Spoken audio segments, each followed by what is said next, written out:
माया महा ठगिनी हम जानी। पूरी जिंदगी बीत जा रही है, एक दरवाजे से बाप बेटे निकलते हैं लेकिन बोलते नहीं, भाई भाई निकल रहे हैं लेकिन बोलते नहीं। माया के चक्कर में पड़ करके देवरानी जेठानी एक छोटे से घर में बीच में दीवार डाल दी है और जहां बैठेंगी बस एक दूसरे की बुराई। देवरानी जी तो जेठानी की बुराई, जेठानी तो दूसरी की बुराई। और सास की महिमा तो दुनिया में विख्यात ही है। कितना भी बढ़िया करे लेकिन बहू कभी सास की बड़ाई नहीं ना करे। ये माया का खेल है। तो दुनिया जानती है कि सब छोड़ करके जाएंगे, 4 दिन की जिंदगी है, हंस खेल करके बिता लो मेरे प्यारे बंधु। लेकिन कहां, ये माया नचाती रहती है। तीसरे श्लोक में भगवान कहते हैं, यथा महान्ति भूतानि भूतेषु चावचेष्वनु प्रविष्टान्य प्रविष्टानि तथा तेषु न तेष्वहम्। भगवान कहते हैं ये प्राणियों का जो पंचभूत शरीर बना हुआ है, मिट्टी, आकाश, वायु, अग्नि और जल, इन पंचभूतों के रूप में मैं ही हूं और इन पंचभूतों के संकलित होकर के संचालित करने में प्राण भी मैं ही हूं। इसलिए मैं प्रविष्टान्यनु प्रविष्टामि तथा तेषु न तेष्वहम्। मैं इस पंचभूतों में प्राण के रूप में हर शरीरों में प्रविष्ट भी हूं और अनुप्रविष्ट भी हूं। कहने का तात्पर्य कि अगर भगवान प्रविष्ट होकर के अनुप्रविष्ट न होते, भगवान एक है ना, पर संसार में कितने प्राणी हैं, कितने जीव हैं, आत्मा के रूप में सब में विराजमान है और पंच तत्व निर्मित शरीर के रूप में भी वही है और उससे अलग भी हैं। कैसे? जैसे रंगीन जल से भरे हुए घड़े में सूर्य की परछाई देखो तो जितने घड़े हैं उन सब घड़े में सूर्य दिखाई पड़ेगा।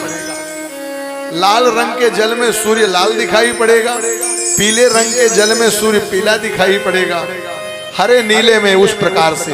लेकिन न सूर्य लाल है, न सूर्य पीला है, न हरा है। सूर्य का तो अपना एक रंग है। और बात यह है कि सूर्य आपके घर में आता है खिड़की के माध्यम से, या आपके घड़े में सूर्य की किरणें पड़ रही हैं लेकिन सूर्य उसमें बंधित नहीं है, उससे सूर्य अलग है। ऐसे ही प्रकाश के रूप में सभी प्राणियों में वो परमात्मा विराजमान है, लेकिन प्रविष्ट होकर के भी अनुप्रविष्ट है, वो सबसे अलग भी है। और चौथे श्लोक में भगवान बता रहे हैं, एतावदेव जिज्ञास्यम् तत् जिज्ञासुनात्मनः अन्वय व्यतिरेकाभ्याम यत् स्यात् सर्वत्र सर्वदा। यह ब्रह्म नहीं, यह ब्रह्म नहीं, इस प्रकार से जो निषेध की पद्धति है, और यह ब्रह्म है, यह ब्रह्म है जो अन्वय की पद्धति है। इस अन्वय और व्यतिरेक की पद्धति से यही ज्ञात होता है कि सदा सर्वदा सर्वथा सभी स्थितियों में ईश्वर के सिवा कहीं कुछ नहीं है। जैसे सोने के बने हुए आभूषण, उनके नाम भले अलग हों, लेकिन अगर उन आभूषणों में से सोना निकाल दिया जाए तो आभूषण नहीं रह जाएगा। नाम अलग अलग है।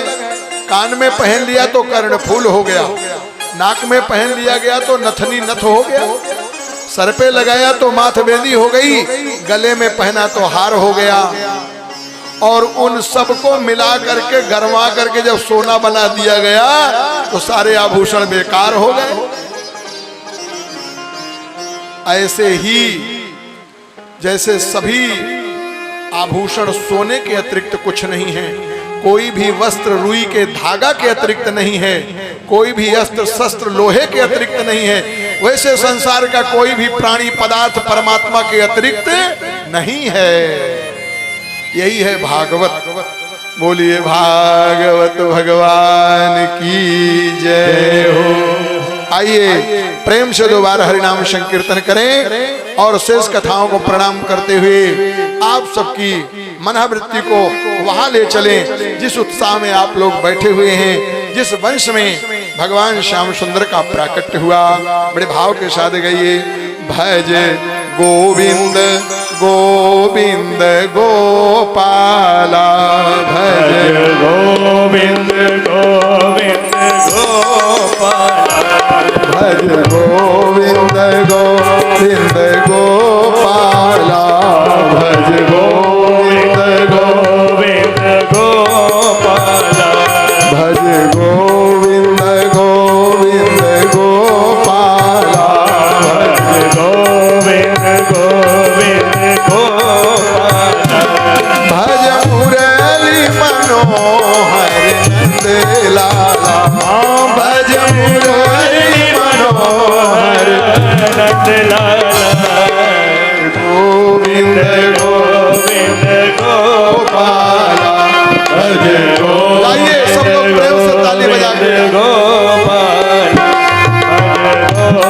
गोविंद गोपाला, भज गोविंद गोविंद गोपाला, भज गोविंद गोविंद गोपाला, भज मुरली मनोहर नंद लाला, भज मुरली मनोहर नंद लाला, भज गोविंद गोविंद गोपाला, भज गोविंद गोविंद गोपाला।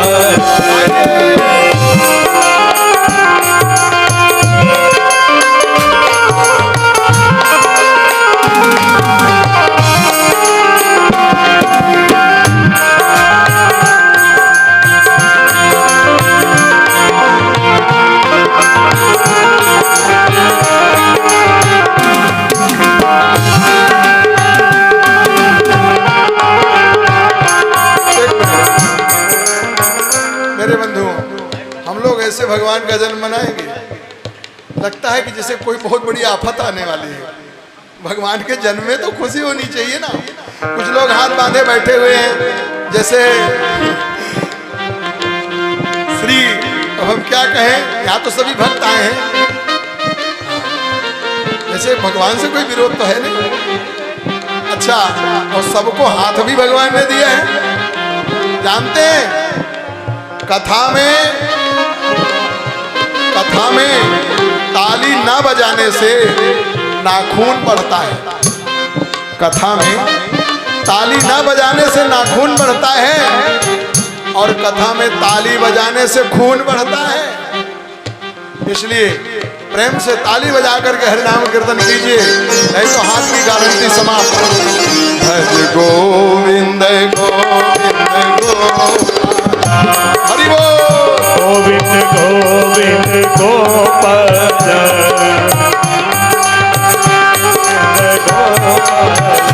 भज मुरली मनोहर नंद लाला, मुरली मनोहर नंद लाला, जय गोविंद गोविंद गोपाला, जय गोविंद गोविंद गोपाला, जय गोविंद गोविंद गोपाला।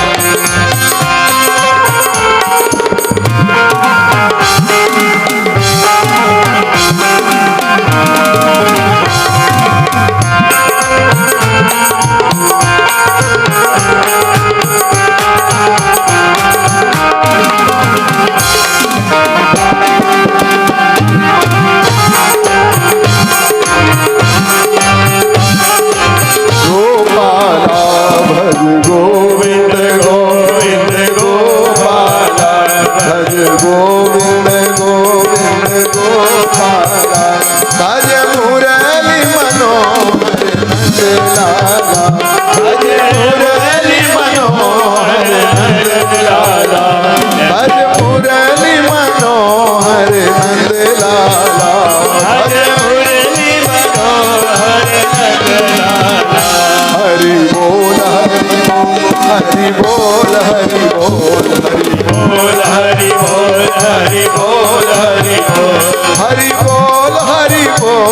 हरि बोल हरि बोल हरि बोल हरि बोल हरि बोल हरि बोल भज गोविंद गोविंद गोपाल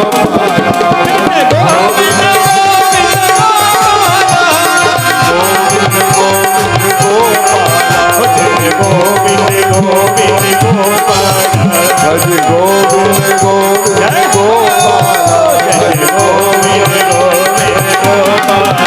भज मुरली मनोहर नंद लाला भज मुरली मनोहर नंद लाला भज मुरली मनोहर नंद लाला भज मुरली मनोहर नंद लाला भज गोविंद गोविंद गोपाल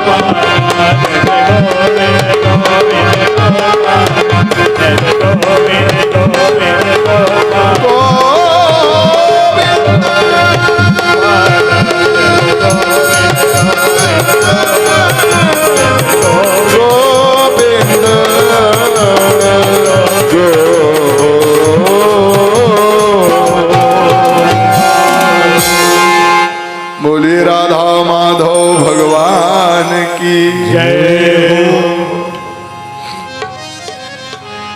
मेरे प्यारे बंधुओं, भक्ति शक्ति स्वरूपा मेरी बहनों, तृतीय स्कंध में श्री सुखदेव जी महाराज ने परीक्षित जी को सृष्टि के विस्तार की कथा सुनाई और 10 प्रकार की सृष्टि तथा विदुर और उद्धव संवाद तृतीय स्कंध में वर्णित है।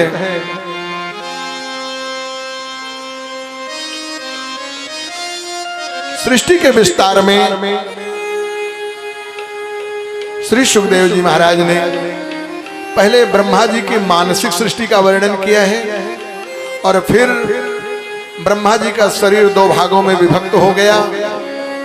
दाहिने से एक पुरुष जो स्वयंभू मनु कहलाए, बाएं से एक स्त्री हुई जिनका नाम शत्रुपा हुआ। मनु शत्रुपा ने तपस्या किया है और तपस्या करने के पश्चात ब्रह्मा जी से अनुमति लेकर के पति पत्नी के रूप में हो गए। मैथुनी सृष्टि का विस्तार कैसे हो, क्योंकि पूरे ब्रह्मांड में जल ही जल था। महाराज मनु के निवेदन पर ब्रह्मा जी को छींक आई, एक छोटा सा जंतु उत्पन्न हुआ। देखते देखते विशाल बाराह हो गया और उस बाराह भगवान की सभी ऋषि महर्षियों ने स्तुति की है। जल में प्रविष्ट होकर के हिरण्याक्ष को मारकर पृथ्वी को ला करके जल पर स्तंभित कर दिया और महाराज बाराह भगवान ने जहां अपने रोम झटके, जहां उनके रोए गिरे, वहीं बरही हो गया। बरही कहते हैं कुश को। कुश इसीलिए पवित्र माना जाता है कि वो बाराह भगवान के रोम हैं और जहां उन्होंने अपने बाल झटकारे उस स्थान का नाम बरहिस्मती हो गया।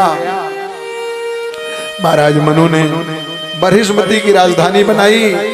कालांतर में उन्हें 3 बेटियां हुई, आकुति, देवहूति और प्रसूति। 2 पुत्र हुए, प्रियव्रत और उत्तानपाद। बड़ी बेटी देवहूति का विवाह महाराज मनु ने परम तपस्वी कर्दम ऋषि के साथ किया और कर्दम ऋषि से 9 कन्याएं उत्पन्न हुई। 10वें में स्वयं कपिल भगवान उत्पन्न हुए। कपिल भगवान के जन्म लेने पर कर्दम जी तपस्या करने के लिए चले गए। माता देवहूति को जो कपिल देव भगवान ने ज्ञान दिया उसे सांख्य योग कहते हैं। दूसरी बेटी आकुति जो थी, उनका विवाह उन्होंने रुचि प्रजापति के साथ किया। उनसे जुड़वा संतान हुई, यज्ञ और दक्षिणा। पुत्रिका धर्म के अनुसार महाराज मनु ने बेटे को ले लिया, यज्ञ नारायण को, और दक्षिणा के साथ विवाह किया। तीसरी बेटी है प्रसूति। प्रसूति का विवाह उन्होंने दक्ष प्रजापति के साथ किया। दक्ष प्रजापति की ही बेटी थी सती, जो भगवान शिव को ब्याही गई थी, पिता के यज्ञ में सती ने अपने शरीर को आहूत किया था और फिर पार्वती के रूप में प्रकट होकर के भगवान शिव को प्राप्त किया। इस प्रकार मनु की 3 बेटियों की संतानों के विषय में आपने सुना। महाराज मनु के बड़े पुत्र उत्तानपाद, उनकी 2 रानियां थीं, सुनीति और सुरुचि। सुनीति से ध्रुव हुए, सुरुचि से उत्तम। ध्रुव बड़े धर्मात्मा, 5 वर्ष की ही आयु में उन्होंने भगवत प्राप्ति कर ली और फिर अपने पिता के राज सिंहासन पर बैठ करके 36,000 वर्ष तक राज्य किया और अंत में बद्रिका आश्रम में तपस्या करते हुए मृत्यु के सिर पर पैर रख करके महाराज ध्रुव लोक को गए, यानी भगवान के धाम को गए। आज भी तारे के रूप में चमकते हैं और सप्तर्षि उनकी परिक्रमा करते हैं। इन्हीं ध्रुव के पुत्र हुए उत्कल, उन्हें राज्य मिला। उन्हीं के वंश में महाराज अंग हुए, अंग का पुत्र बेन हुआ, बेन के पुत्र पृथु हुए। पृथु भगवान के ही अवतार थे। उनकी पत्नी का नाम था अर्ची। अपने बेटे बिजतासु को राज्य दे करके दोनों 100 अश्वमेध यज्ञ पूर्ण कर तपस्या करने के लिए गए और भगवान का भजन करते हुए महाराज पृथु ने अपने शरीर को पूर्ण कर दिया। इन्हीं के वंशों में प्रचेता लोग हुए जो बड़े धर्मात्मा हुए। कहने का आशय मेरे बंधुओं ये है कि उन्हीं का चरित्र भागवत में व्यास जी ने वर्णित किया है, जिन्होंने जीवन को आनंद पूर्वक व्यतीत किया, धर्म के अनुसार जिए और जो अंत में भगवान का भजन किया। महाराज मनु के छोटे पुत्र थे प्रियव्रत जी। प्रियव्रत की पत्नी विश्वकर्मा की बेटी बरहिस्मती और उन्होंने एक बार देखा कि पृथ्वी के एक भाग में प्रकाश होता है, दूसरे भाग में अंधकार। रथ पर बैठ करके उन्होंने सूर्य की 7 परिक्रमा की, तो जहां जहां उनका रथ चला वहां वहां समुद्र हो गया और रथ की पहिया के बीच की जो जमीन बची वो द्वीप हो गई। इस प्रकार से उन्होंने 7 परिक्रमा किया। हम लोग जिसमें रहते हैं इसे जम्बू द्वीप कहते हैं। उनके 7 बेटों के नाम से ही 7 द्वीपों का नाम पड़ा, जम्बू, प्लक्ष, कुश, क्रौंच, शाक, सालमली और पुष्कर। ये हम जिस द्वीप में रहते हैं इसे जम्बू द्वीप कहते हैं। इसके चारों ओर खारे समुद्र का जल है और जम्बू द्वीप का ही दूना परिणाम वाला प्लक्ष द्वीप है। प्लक्ष द्वीप का दूना परिणाम वाला क्रौंच, कुश, ऐसे ये पूरा ब्रह्मांड बना हुआ है। इन्हीं प्रियव्रत के ही वंश में एक भरत हुए राजा, जिनकी आसक्ति हिरण में हो गई और अंत में हिरण के चिंतन में मरने के बाद वो हिरण ही हुए। यह प्रसंग मैं आप सबको इसलिए बता रहा हूं कि आजकल लोगों की प्रीति भगवान में कम और कुत्ता, बिल्ली, खरगोश, कबूतर पालते हैं लोग, उसी में अपना पूरा समय लगा देते हैं। अंतमति सागति, अंतिम समय में हमारी बुद्धि जैसे होगी वही शरीर हमें मिलेगा। एक राजा पुरंजय हुए, उन्होंने मरते समय स्त्री का चिंतन किया तो वो स्त्री हो गए। तो जो व्यक्ति जिसका चिंतन अंतिम में करता है वही हो जाता है। धन का चिंतन जो व्यक्ति करेगा वो सांप हो जाएगा और भगवान का जो चिंतन करेगा वो भगवान हो जाएगा। इसलिए भगवान का स्मरण अंत में आवे, पहले से अभ्यास करते रहना चाहिए, क्योंकि जब शरीर से प्राण पृथक होते हैं उस समय 1000 बिच्छू के एक साथ डंक मारने की पीड़ा होती है, तब सब भूल जाता है। इसलिए अभ्यास करना चाहिए भगवत नाम संकीर्तन का। छठे स्कंध में अजामिल की कथा है, जो बड़ा पापी था। संतों ने एक बार बताया कि अपने बेटे का नाम नारायण रखो। नारायण नाम उसके मुख से पुत्र के मुख से निकल गया तो भगवान ने उस पर कृपा कर दी और वो भगवत धाम गया। कहने का तात्पर्य कि हम अपने बेटी बेटे का भी नाम रखें तो भगवान से जुड़ा हुआ नाम रखें। कम से कम अगर किसी का नाम, हमने बेटे का नाम मानो गोपाल रखा है, तो 10-20 बार बुलाएंगे, बेटा गोपाल, अरे वो गोपाल पानी ले आओ, गोपाल पढ़ो, गोपाल स्कूल जाओ। बेटी का नाम सीता, राधा, रुक्मिणी, उर्मिला रखा है तो प्यार से कम बुलाएंगे, तो बेटी रुक्मिणी, देखो पापा आए, उनके लिए पानी ले जाओ। बेटी रुक्मिणी क्या कर रही हो? बेटी चलो भोजन बनाओ। और आजकल नाम तो गजब के हो गए, ऐसा ऐसा नाम रखते हैं लोग। तुषार, वर्षा, शैतान सिंह, तूफान सिंह, बादल सिंह, और बेटियों का नाम स्वीटी।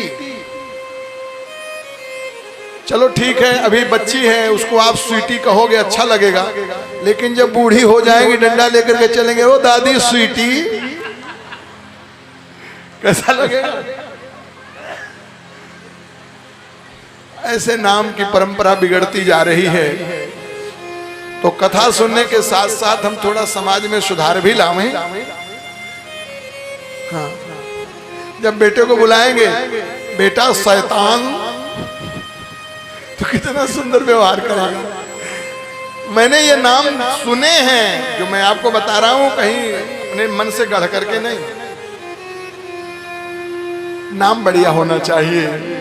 अजामिल संतों के कहने से अपने 10वें बेटे का नाम नारायण रखा और नारायण नाम लेकर के वो मुक्त हो गए।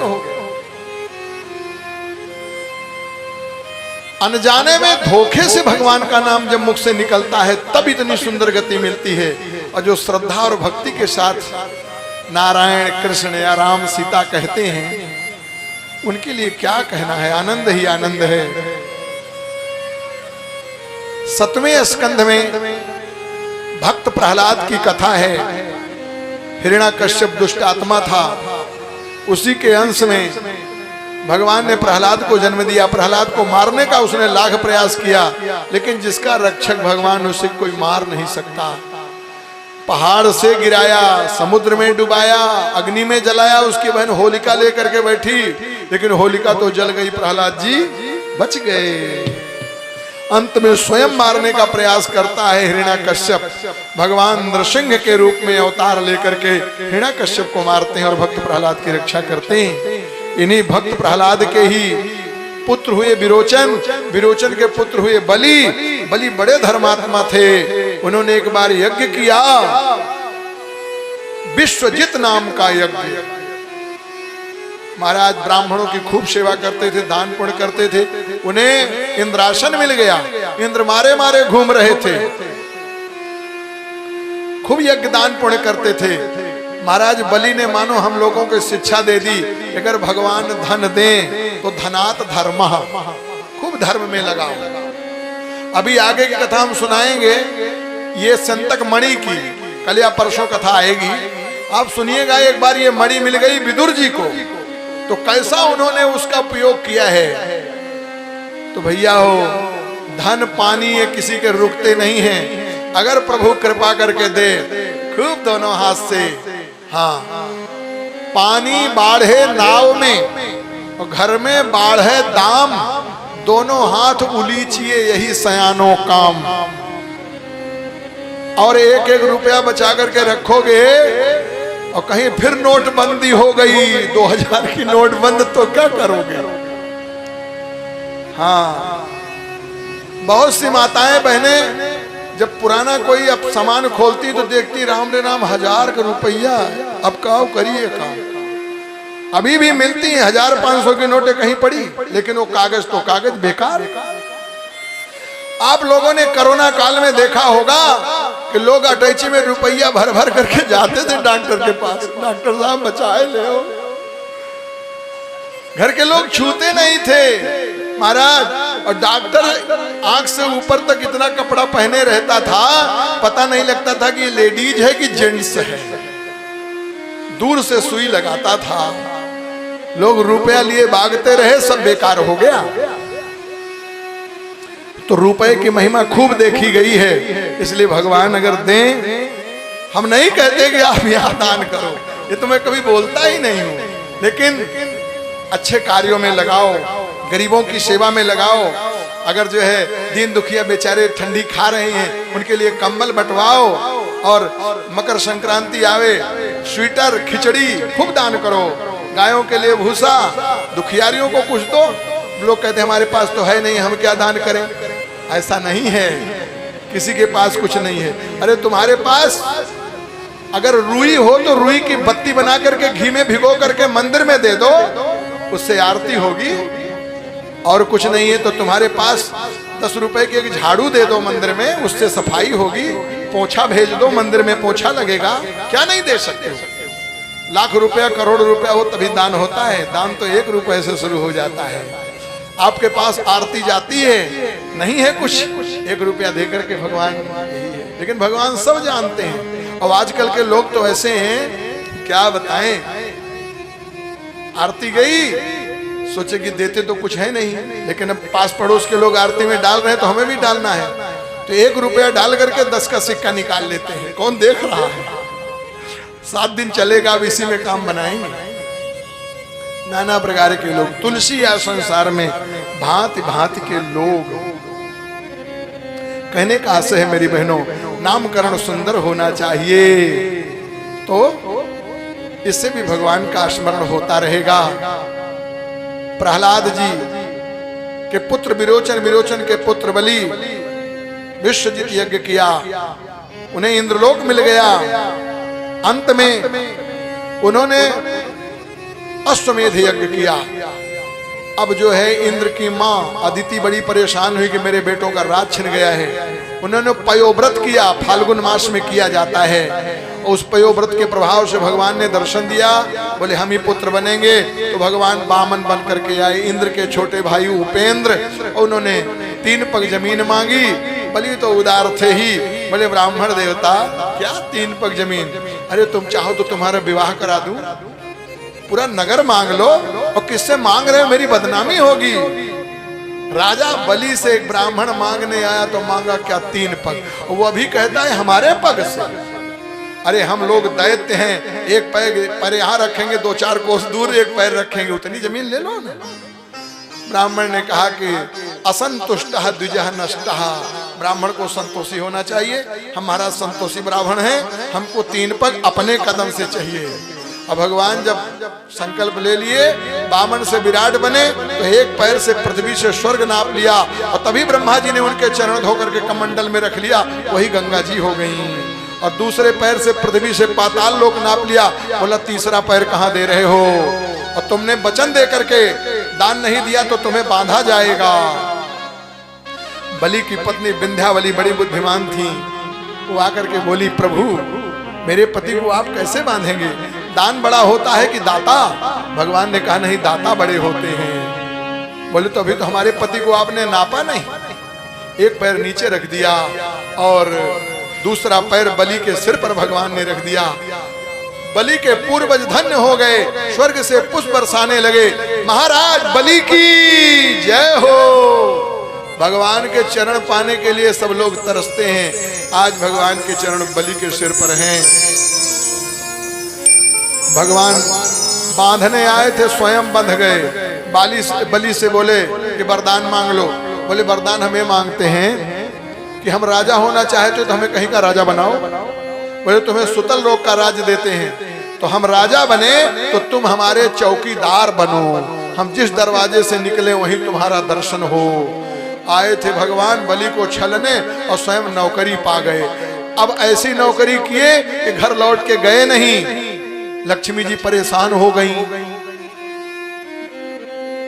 भगवान शिव जी पार्वती जी के साथ, ब्रह्मा जी सरस्वती जी के साथ, और लक्ष्मी बेचारी इतने बड़े बैकुंठ में अकेले रहे, बहुत परेशान हुई। एक दिन घूमते हुए नारद जी गए, नारायण नारायण नारायण। लक्ष्मी जी बहुत दुबली हो गई थी। बोली बेटा नारद। बोले हाँ मैया। मेरे प्रभु को कहीं देखे हो? बोले हाँ देखा तो है। कहाँ है इस समय?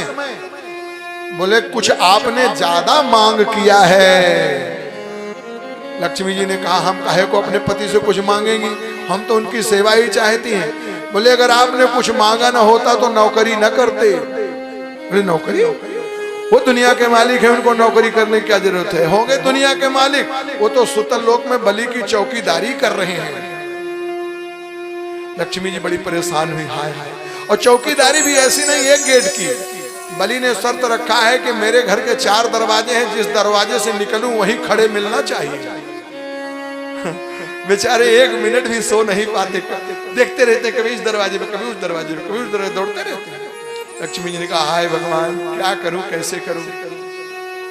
आई देख गई, देखी भगवान बेचारे अपना बांधे कमर में फेंटा सेटा डंडा लिए खड़े हैं। लक्ष्मी जी आई, प्रभु ये क्या है आपने कर दिया? बोले लक्ष्मी तुम यहाँ कैसे आई? मुझे नारद जी ले आए। आपका दर्शन किए बिना एकदम स्वर्ग सुना लगता है ना, मैं आपके बिना कैसे रहूं? बोले हाँ सही कहती हो, दुनिया की साधारण स्त्रियां बिना पति के नहीं रहना चाहती, तुम कैसे रहोगी? बात बिल्कुल ठीक है, लेकिन क्या करूं, मैं अपने बचनों से बंध गया हूं। तो ऐसे वचन पे आप क्यों बंध जाते हैं? लेकिन अब तो बंध गया। जाओ जाओ, नहीं तो महाराज आते होंगे, पूछेंगे किस स्त्री से बात कर रहा है ये। लक्ष्मी जी दुखी होकर के चली गई। बोली आप मिलोगे कैसे? कहा नारद से उपाय पूछो, यही कोई उपाय बताएगा। नारद जी के चरण पकड़ करके गिड़गिड़ाने लगी लक्ष्मी जी। नारद तुम्हें कोई उपाय बताओ, मेरे पति मुझे मिल जाए। बोले अच्छा तो उपाय मैं बता रहा हूँ। श्रावण की पूर्णिमा आ रही है और ये भाई बहन का सुंदर रक्षाबंधन का त्योहार होता है। बलि को सब कुछ है लेकिन बहन को बहुत मानता है, बड़ा धर्मात्मा है। उसके कोई बहन नहीं है तो तुम राखी उसको बांधो और जब कहे बहन जो इच्छा हो मांग लो तो यही कहना चौकीदार से मेरी सगाई करा दो, काम बन जाए। मेरी प्यारी बहनों, नारद जी ने युक्ति बताई। लक्ष्मी जी इंतजार कर रही थी सावन आए। हाँ? भाई बहन का सुंदर रिश्ता होता है। श्रावण की राखी बंधन का त्योहार आया और लक्ष्मी जी ने सुंदर बढ़िया राखी तैयार करके सोने की थाल में रख लिया। रोली, चंदन, चावल, थोड़ी मिठाई और जो है पहुंच गई बलि के यहाँ। दरवाजे द्वारपाल से बोली हमें जाने दो, भैया को राखी बांधना है। बलि महाराज बैठे थे। लक्ष्मी तो लक्ष्मी परम रूपवती देख करके बलि ने कहा आप कौन? तो लक्ष्मी बोली भैया मेरे राखी के बंधन को निभाना, वीरन मेरे।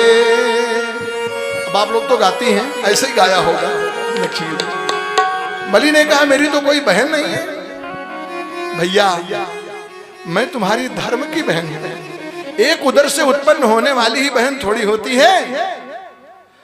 मेरे भाई नहीं है, आपको बहन नहीं है, हम आपको अपना भाई मानती हैं। आज के त्योहार से आप मेरे भैया हो, मैं आपकी बहन। और ये मंगलमय सूत्र के द्वारा हम आपके साथ संबंध निश्चित करती हैं। बलि ने अपना दाहिना हाथ बढ़ा दिया। एन बद्धो बलि राजा दानवेंद्रो महाबला तेन तो हम प्रतिपदनामी रक्षे माचल माचल, बांध दिया रक्षा सूत्र। बलि प्रसन्न हो गया। वाह बहन, तुम्हारे कोमल कर आज मेरे हाथ का स्पर्श किए। रक्षा सूत्र मेरा सदैव मंगल करेगा। पर मेरी बहन तुमने भाई बनाया है सुतल लोक के राजा बलि को, बोलो तुम्हारी क्या इच्छा है, जो चाहो मांग लो। तो लक्ष्मी जी ने दरवाजे की तरफ इशारा किया। बोले बहन समझ नहीं पा रहा हूं मैं। बोले भैया जो आपका द्वारपाल है ना, मैं कुमारी हूं और देखो विवाह के लायक हो गई हूं, इसी से मेरा विवाह करा दो। तब बलि ने सोचा ओ ये लगता है लक्ष्मी है और छलिया विष्णु जो मेरे यहाँ द्वारपाल है उससे विवाह करना चाहती है। लेकिन वचन दे दिया था, पर कहा एक रूप से प्रभु तुम लक्ष्मी के साथ जाओ, लेकिन एक रूप से मेरे यहाँ पहरेदारी करोगे। अगले मनवंतर में महाराज बलि ही इंद्र बनेंगे। बोलिए श्री बलि जी महाराज की जय हो। श्री लक्ष्मी नारायण भगवान की जय हो। तो भगवान भी भक्तों से हार जाते हैं। इस प्रकार में आपने 7वें स्कंद की कथा सारांश में सुनी। 8वें स्कंद में गजग्राह की कथा है। एक ऋतुमान नाम का उद्यान था क्षीर सागर के पास, और त्रिकूट नाम का पर्वत, उसमें एक बड़ा सुंदर सरोवर था, और उस पर्वत की एक चोटी पर गजराज रहता था अपने परिवार के साथ। गर्मी का महीना, पानी पीने के लिए गया, उसी में एक ग्राह था। ग्राह ने गज के पैर पकड़ लिए। महाराज 1000 वर्ष तक गजग्राह का युद्ध चलता रहा। ग्राह अपने जल में खींचे और गज बाहर को खींचे। अब जो है उसके बच्चे, जो पत्नी, मतलब हाथी की हथनी आदि थी, सब थोड़े दिन रही, उसके बाद सब चली गई। सोचा बताओ, जिन परिवार के पीछे हम परेशान थे सब लोगों ने मेरा साथ छोड़ दिया। बड़ा समझदार था वो हाथी, और लड़ते लड़ते जब थक गया तो पूर्व जन्म के संस्कार के अनुसार उसे स्मरण आया कि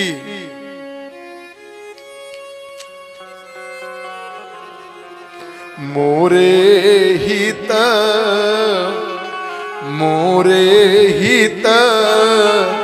हरि सम नहीं कोऊ,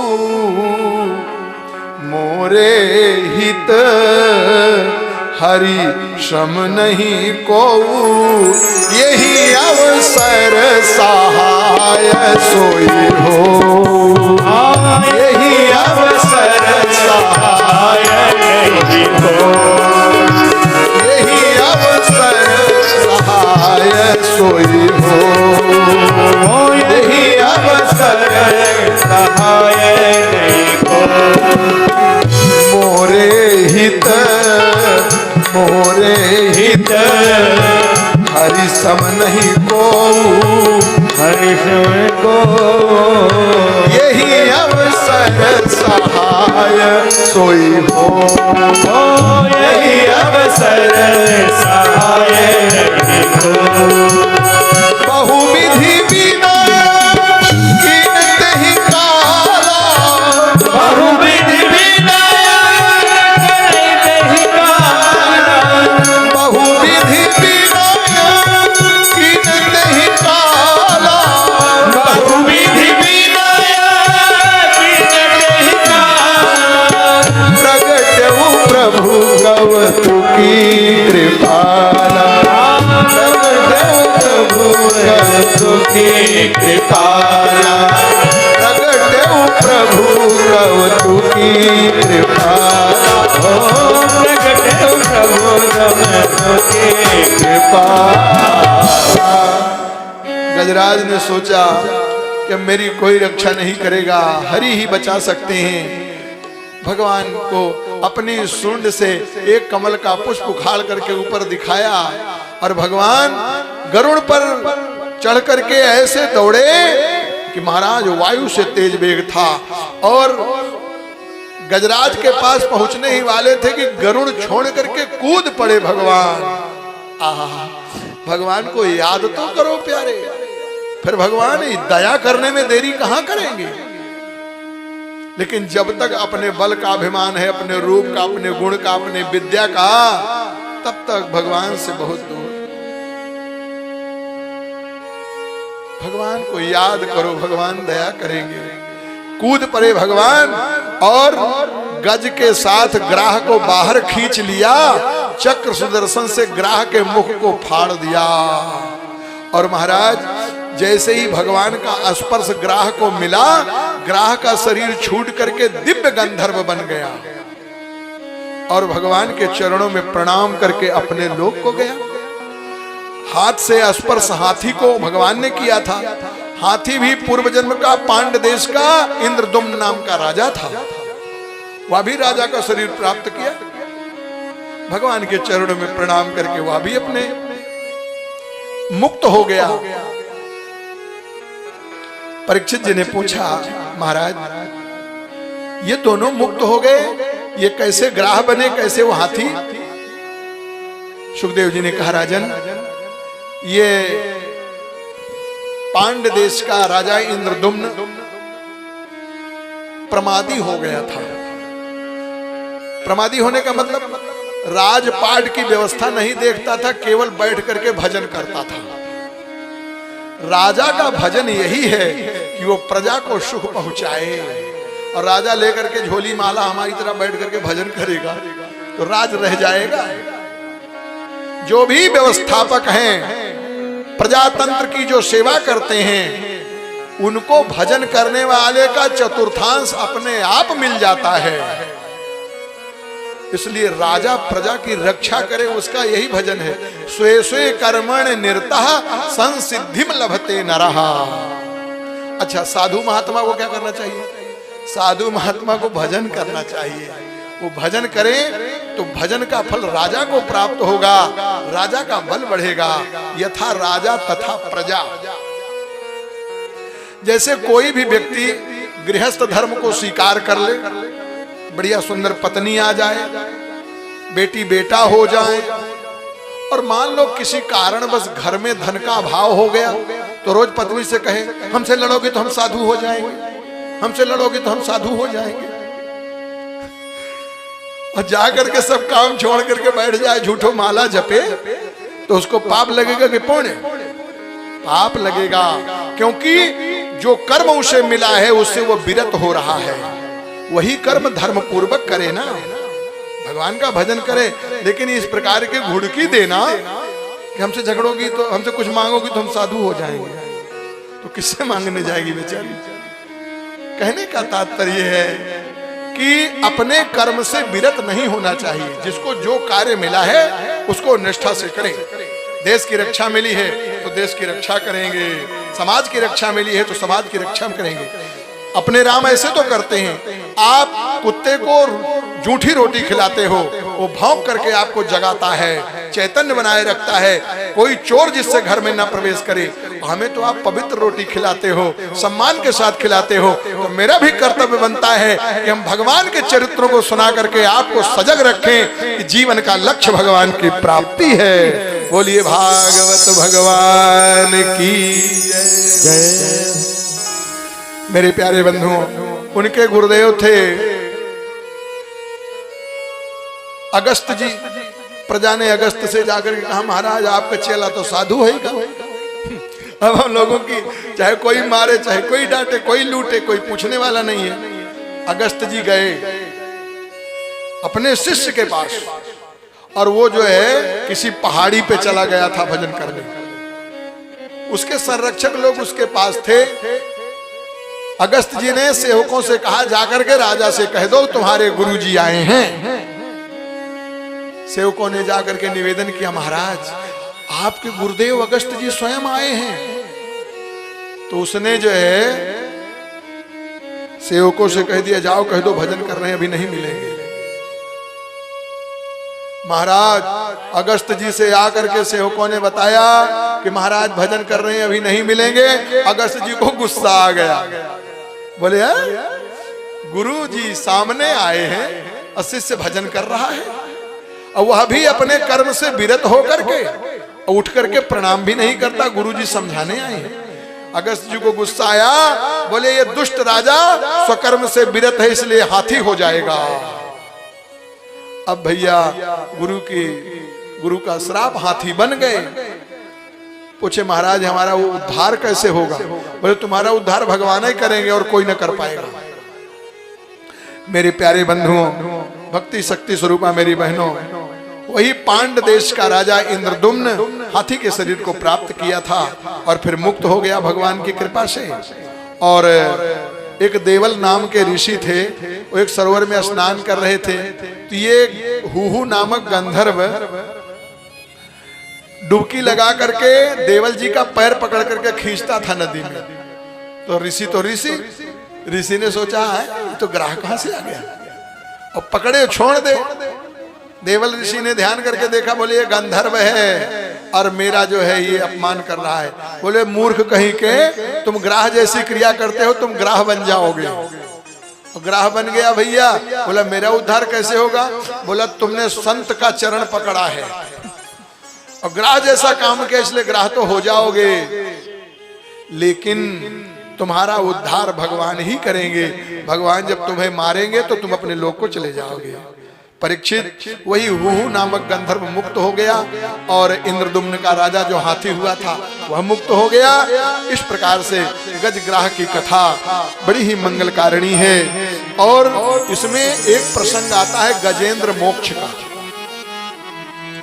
गजेंद्र मोक्ष जिस श्लोक को पढ़ा है गजेंद्र ने, कहते हैं जब कोई व्यक्ति संकट में पड़ा हो, किसी प्रकार की उसके ऊपर आपत्ति हो, तो उसे गजेंद्र मोक्ष का पाठ करना चाहिए। बोलिए भक्तवत्सल भगवान की जय हो। गजेंद्र मोक्ष का पाठ करने से व्यक्ति बंधन से मुक्त हो जाता है। इस प्रकार से आपने 8वें स्कंद की कथा सुनी और इसी में समुद्र मंथन की कथा है। समुद्र मंथन से विष निकला, शिव जी को समर्पित हुआ। अंत में उच्चैश्रवा घोड़ा और ऐरावत हाथी, कौस्तुभ मणि, लक्ष्मी जी भी निकली, भगवान नारायण को वर्ण करती हैं। अंत में भगवान स्वयं धन्वंतरी के रूप में अमृत का कलश लेकर के प्रकट हुए और उसके लिए देवासुर संग्राम हुआ। भगवान ने मोहिनी रूप धारण करके अमृत देवताओं को पिला दिया, दैत्यों को वंचित रखा। परीक्षित जी ने सुखदेव जी से कहा, गुरुदेव आखिर मेहनत तो दोनों ने किया था, पर ये भगवान ने क्या कोई अच्छा कार्य किया? तो सुखदेव जी ने बड़ी अच्छी बात कही। बोले राजन, परिश्रम करने से ही अगर फल मिलता तो दुनिया में लोग रात दिन मेहनत करते रहते हैं। परिश्रम वही सार्थक होता है जो भगवान की आज्ञा से भगवान के लिए किया जाए। और तो ऐसे भूसी कूटते रहो रात दिन, कोई लाभ होने वाला नहीं है। ये दैत्य अहंकारी थे, परिश्रम इन्होंने किया लेकिन भगवत प्रीत्यर्थ नहीं किया था, इसलिए इनको फल नहीं मिला। और देवता भगवान के समर्पित होकर के कर्म किए थे, इसलिए उन्हें अमृत मिल गया। मेरे प्यारे बंधुओं, भगवान ने मोहिनी का रूप बना करके 4 अवतार भगवान के एक साथ हुए हैं समुद्र मंथन में। अजित भगवान बन करके देवताओं की तरफ से रह करके मंथन का काम करते हैं। कच्छप बन करके अपनी पीठ पर मंद्राचल धारण करते हैं और धन्वंतरी बन करके अमृत ले आते हैं और मोहिनी का रूप धारण करके देवताओं को अमृत पिलाते हैं।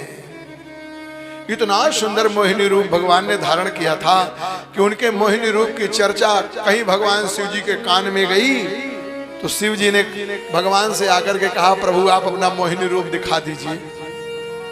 बोले नहीं सह पाओगे। अब वो समय था, मैंने दिखा दिया। पार्वती जी में संतोष करो, ये सुंदर हैं। बोले नहीं प्रभु, देवता दैत्यों में चर्चा चल रही है कि ऐसा मोहिनी रूप कोई देखा न होगा। अब भगवान के यहां आए थे लक्ष्मी जी के साथ भोलेनाथ। बोलिए भक्तवत्सल भगवान की जय हो। भगवान नारायण ने बड़ा सम्मान किया। जब शिव जी ने जिद कर ली तो बोले ठीक है, अगर तुम मेरा मोहिनी रूप देखना चाहते हो तो मैं दिखा दूंगा समय आने पर, लेकिन संभल नहीं पाओगे। शिव जी ने कहा हम नहीं संभलेंगे। अरे हमने कामदेव को जला दिया प्रभु, और हमने दुनिया देख ली है, सबसे वैराग्य हो गया है, हमारे चित्त को कौन हिला सकता है? बोले समझ लेना भोलेनाथ। हाँ समझ लिए, पर दिखा देना हमको। ठीक विदाई लिए भोलेनाथ पार्वती जी के साथ निकल रहे थे जंगल जंगल। भगवान ने तुरंत प्रकृति बदल दिया। घुमड़ घुमड़ करके बादल गरजने लगे, झीनी झीनी बूंदियां गिरने लगी, शीतल मंद सुगंध वायु बहने लगी। धीरे धीरे अंधेरा हो गया और उसी अंधेरे में मोहिनी का रूप दिखाई पड़ा। पानी की झीनी बूंदियों से मोहिनी ने जो शरीर पर साड़ी पहनी थी, वो साड़ी इतनी झीनी थी कि पानी से भीग जाने से अंगों से वो चिपक गई थी। बृहद श्रृंगार का इसमें वर्णन है। मैं ज्यादा नहीं कुछ कहते हुए सारांश में ही आपको बताऊंगा, क्योंकि अब कृष्ण जन्म की कथा हमें आपको सुनानी है। लेकिन समझदार लोग समझ जाएंगे, जहां वो मोहिनी दूर दिखाई पड़ती थी, लगता था बिजली चमक रही है। शिव जी की दृष्टि मोहिनी के ऊपर गई।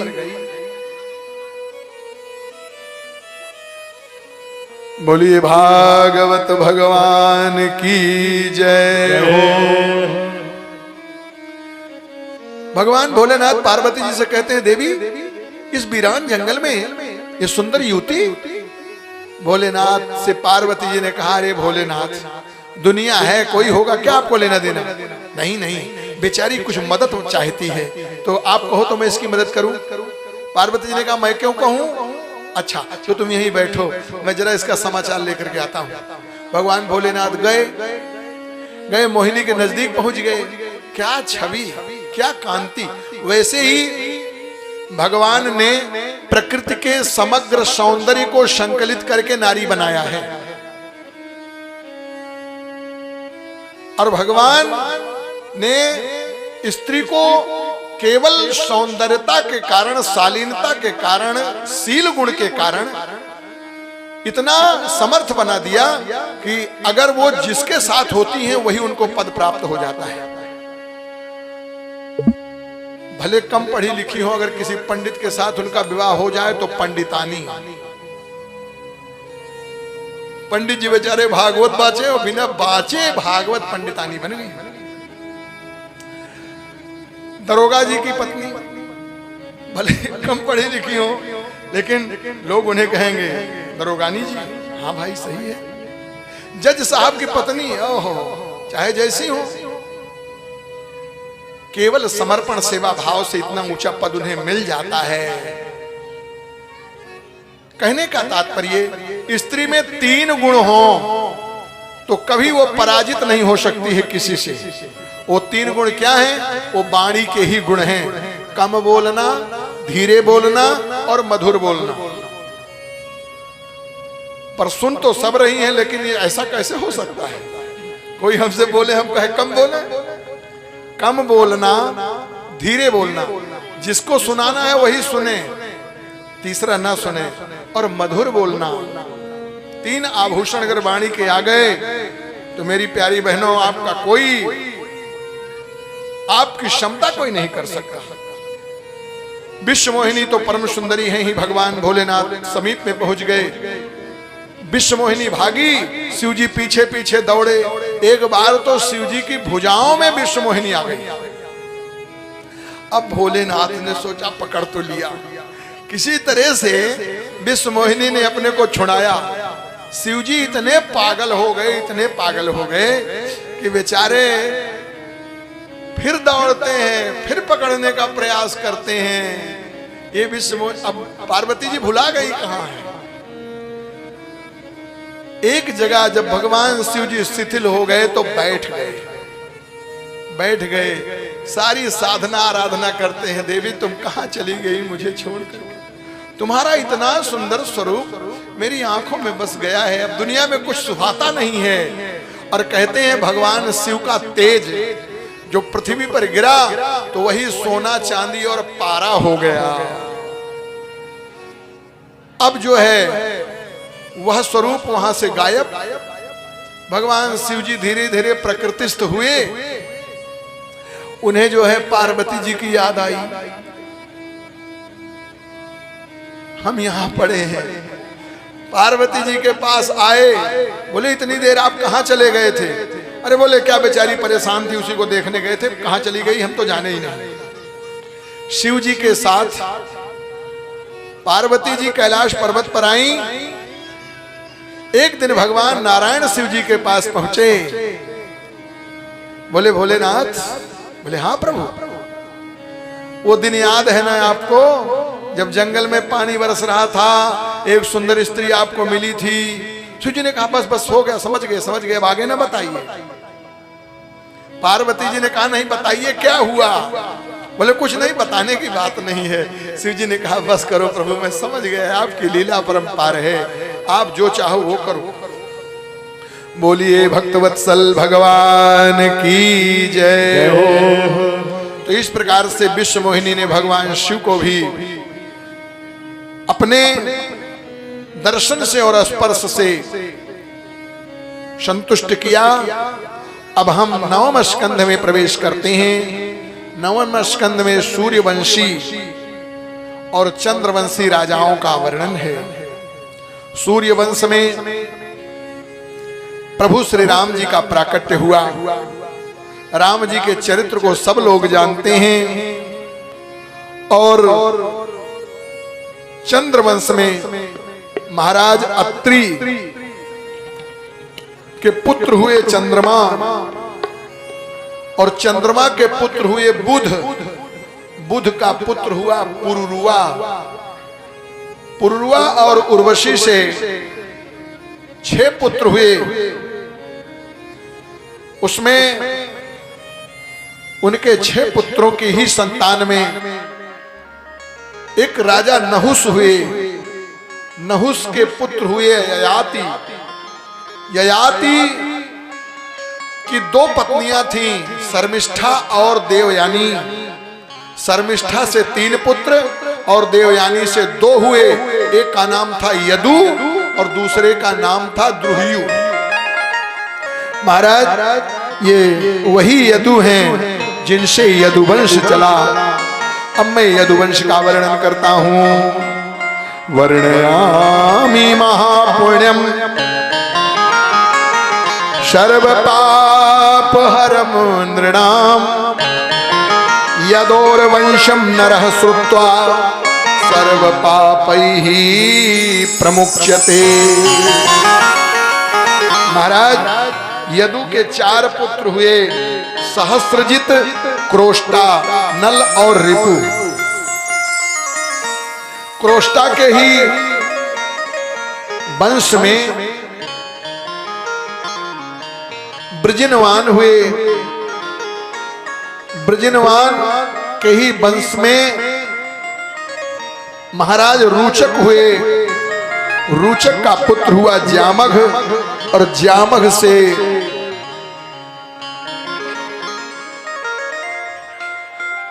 जरासंध की उत्पत्ति हुई। महाराज इन्हीं के वंशज में एक क्रथ नाम के राजा हुए। उनकी 20वीं पीढ़ी में सात्वत हुए।